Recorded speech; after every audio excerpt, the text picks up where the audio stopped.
सुल्लू जब से नीलू के घर से आई थी, अपने कमरे में चुपचाप बैठी थी। ये उसका स्वभाव नहीं था, इसलिए उसकी मम्मी और दादी को बहुत ही फिक्र हो रही थी। उन्हें समझ में आ रहा था कि सुल्लू किसी बात से बहुत ज्यादा परेशान है। सुल्लू की मम्मी ने कई बार उसके कमरे में जाकर उससे बात करने की कोशिश की, मगर सुल्लू ने उनसे कोई बात नहीं की।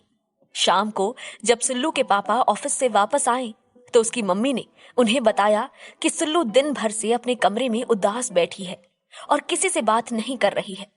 सुल्लू के पापा ने जब ये सुना तो उन्हें भी सुल्लू की बहुत चिंता हुई। उन्होंने सुल्लू को आवाज दी, सुल्लू बेटा, सुल्लू, बाहर तो आ। सुल्लू अपने पापा के बुलाने पर बाहर हॉल में आ गई और बोली, जी पापा, कहिए। सुधीर जी बोले, क्या बात है बेटा, तेरी मम्मी बता रही है कि तू कुछ परेशान है, सब ठीक है ना? सुल्लू ने कहा, जी पापा, सब ठीक है। सुधीर जी बोले, अच्छा ठीक है, चला बैठ, हम साथ में बैठकर चाय पीते हैं। सुल्लू अपने पापा के पास जाकर बैठ गई। वो सोच रही थी कि उसे अपने घर वालों से अपने मुंबई जाने के बारे में बात करनी चाहिए या नहीं। सुधीर जी अपने ऑफिस के किस्से बता रहे थे। उन्होंने देखा कि सुल्लू का ध्यान उनकी बातों में ना होकर कहीं और है। वो बोले, क्या बात है बेटा, तू सचमुच बहुत टेंशन में लग रही है, अपने पापा को नहीं बताएगी? सुल्लू ने सोचा कि उसे घर वालों से बात तो करनी ही पड़ेगी, तो आज ही क्यों नहीं। वो बोली, पापा, मैंने जॉब छोड़ दी है। सुल्लू के पापा, मम्मी और दादी तीनों ही ये बात सुनकर चौंक गए। पापा ने पूछा, जॉब छोड़ दी? इसका क्या मतलब बेटा? ऐसे अचानक जॉब क्यों छोड़ दी? सुल्लू ने अपने घर वालों को सारी बातें बताईं, सिवाय इसके कि वो पार्टी से अभय के साथ आई थी। सुल्लू की बातें सुनकर उसके घर वालों को बहुत गुस्सा आया। अनीता जी बोली, हे भगवान, कैसे कैसे लोग होते हैं दुनिया में। मेरी बेटी की मेहनत के बदले में उसे इतना बड़ा धोखा दिया। देखना, इस नेहा को कभी मेरी बेटी जैसी होशियार डिजाइनर नहीं मिलेगी, बहुत पछताएगी वो। दादी बोली, और नहीं तो क्या, हमारी छोरी को रुलाया है उसने, इसका फल तो उसे मिलेगा ही। सुल्लू अपने घर वालों का गुस्सा समझ पा रही थी। उसने अपने पापा की ओर देखा, जिन्होंने अभी तक कोई रिएक्शन नहीं दिया था। कुछ देर बाद वो बोले, सुल्लू बेटा, जो कुछ भी तुम्हारे साथ हुआ ये बहुत हाम सी बात है।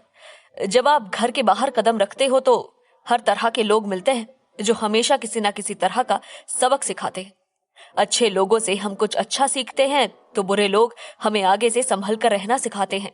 बल्कि मैं तो कहूंगा कि लाइफ में इस तरह के एक्सपीरियंस होना भी जरूरी है, ताकि आप इन सिचुएशंस को फेस करना सीख सको। चलो अब ये सब छोड़ो, रात गई बात गई, तुम अब आगे के बारे में सोचो। क्या इरादा है? कहीं और जॉब करोगी या अपना कोई काम स्टार्ट करोगी? ये सुनकर सुल्लू की दादी ने कहा, अरे पर अब नौकरी करने की जरूरत क्या है, एक बार नौकरी करके देख लिया ना, बस अब तो शादी के बारे में सोच। ये बात सुनकर सुल्लू एकदम गुस्से में आ गई और बोली, मेरे जॉब छूटने का शादी से क्या कनेक्शन है? आपकी हर बात शादी पर आकर ही क्यों रुकती है? मुझे शादी नहीं करनी है। आपको ये बात क्यों नहीं समझ आती? शादी के बारे में तो मेरा अभी भी वही फैसला है जो पहले था।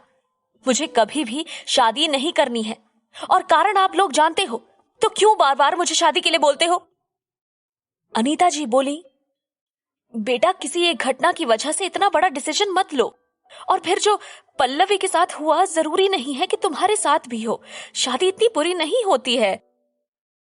आज सालों बाद पल्लवी का नाम इस घर में लिया गया था।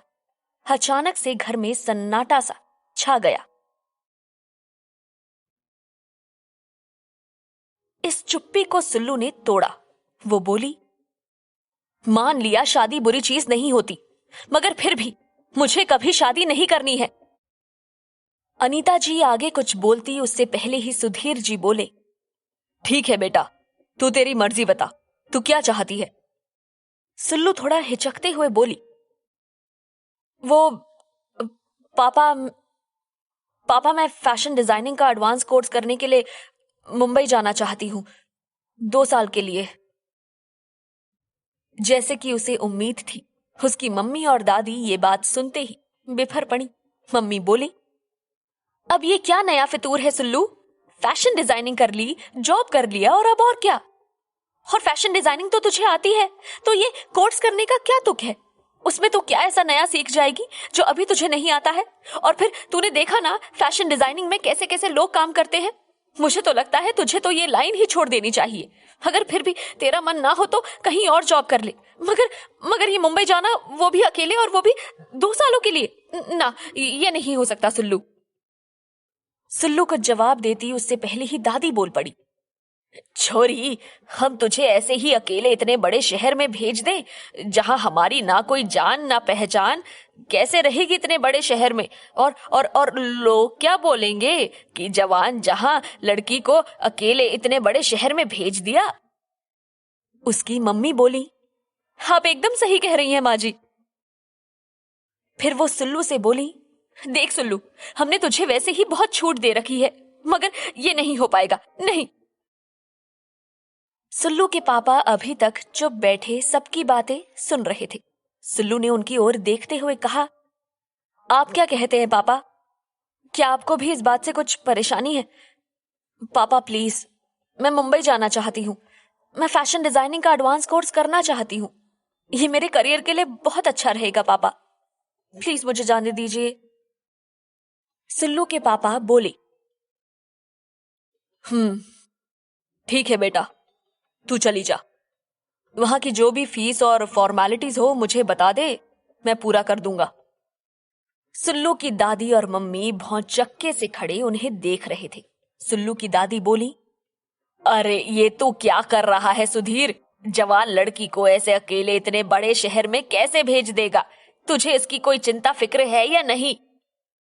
सुल्लू के पापा बोले, मुझे अपनी बेटी पर पूरा भरोसा है माँ।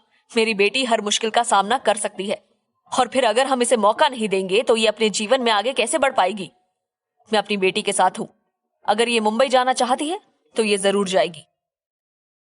सुल्लू ये सुनकर बहुत ज्यादा खुश हो गई थी और अपने पापा के गले लग कर बोली, थैंक यू सो मच पापा, यू आर द बेस्ट पापा इन द वर्ल्ड। फिर वो अपनी मम्मी और दादी की ओर मुड़ी और उनसे कहा, मम्मा, दादी, प्लीज मुझ पर भरोसा कीजिए। मैं कुछ भी ऐसा काम नहीं करूंगी कि आप लोगों को शर्मिंदा होना पड़े। प्लीज मुझे जाने दीजिए।